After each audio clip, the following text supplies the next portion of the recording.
that we need to rethink free speech. Can you believe that? In America, we need to rethink free speech. In other words, you're free to speak your mind, my friend, as long as you agree with me. Governor Murphy, the wonderful governor that we have here in New Jersey, wants to make New Jersey an abortion haven. Listen to this. I just received this from the Family Policy Alliance of New Jersey. Great, great group. In New Jersey, Governor Murphy signed into law the Reproductive Choice Act on January 13, 2022. Just this past January, he signed this law in anticipation of the Supreme Court's ruling. They know that the Supreme Court was going to rule on Roe versus Wade. So in anticipation, New Jersey, the abortion crowd in New Jersey decided to pass a law that says a woman can abort a baby, a fetus, or whatever you want to call it, right up to the moment of birth. In other words, going to give birth, says, I don't want to kill it, and they'll kill it. It's abortion. It's legal. It's amazing how when they want it, it's a baby. And when they don't want it, it's just a fetus. Semantics. Trying to soothe the conscience. Now, that extreme law passed on January 2022 was not enough for him. He reintroduced the original law that he wanted to have, which was called the Reproductive Freedom Act, not the Reproductive Choice Act, the Reproductive Freedom Act. And he insisted that abortion be expanded in our state by creating a state fund to pay for abortions. Your tax dollars at work. Do you want your taxes funding abortions? I don't.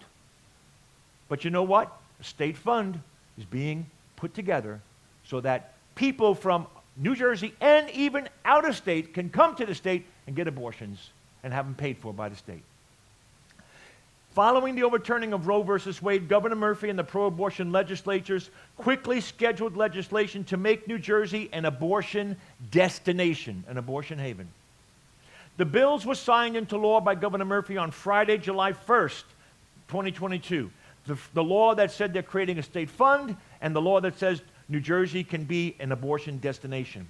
They're protecting people and they're doing all these things and our dollars are paying for it. This is really, really tragic. Free speech, as I said, is almost non-existent. Do you know that there was a woman in Norway who was arrested for saying that men can't have babies? In a discussion or on a radio program or something like that, she said, well, men can't have babies. She was actually arrested because that is not true. It's hate speech. It's discrimination. It's ridiculous is what it is. The gospel is being deemed hate speech. In Canada, you can't preach the gospel. We just heard about a preacher who had to sign an agreement saying, I will not say this, I will not say that, in order for me to be able to preach the gospel in Canada. Because you can't say certain things. In England, they're arresting preachers on the street for preaching the gospel. The gospel is becoming hate speech. And, as I mentioned this a little while ago, Christians are the most persecuted people group in the entire world. You think of any group. Now, I know there's a certain group in China that they're being kept in northern China and they're being persecuted. I know there are others being persecuted in different countries.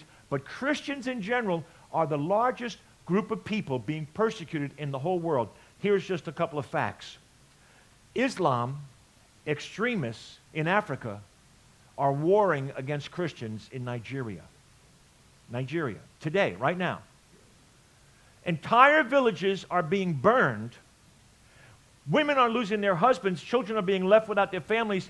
There is now 3 million people displaced in Nigeria because they're Christians. 17 Christians are murdered every day in Nigeria. That's just one country. China, just as bad. 17 of your brothers and your sisters are murdered every day in Nigeria. We don't know nothing about it because we're not connected. And you know what? Most of us don't want to hear it. We don't want to think about it. It's not pleasant. Whatsoever things are good, whatsoever things are true, whatsoever things are lovely. That's not lovely. That's not good. That's not. No, you need to think about these things. We need to pray. We need to ask God to help us because, beloved, it's coming soon to a city near you. Persecution's on the way. So, let's go look at verses 10 and 11 again in Matthew 5. Blessed are those who are persecuted for righteousness' sake. 3 million people in Nigeria are blessed right now because they've been persecuted for righteousness' sake. They don't feel blessed. They're not very happy. But if they start to really think differently and call upon the Lord differently, they'll understand the blessing that they have in their life, and they have a great reward in heaven. Blessed are you when others revile you and persecute you and utter all manner of evil things against you falsely on my account. Rejoice and be glad, for your reward is great in heaven.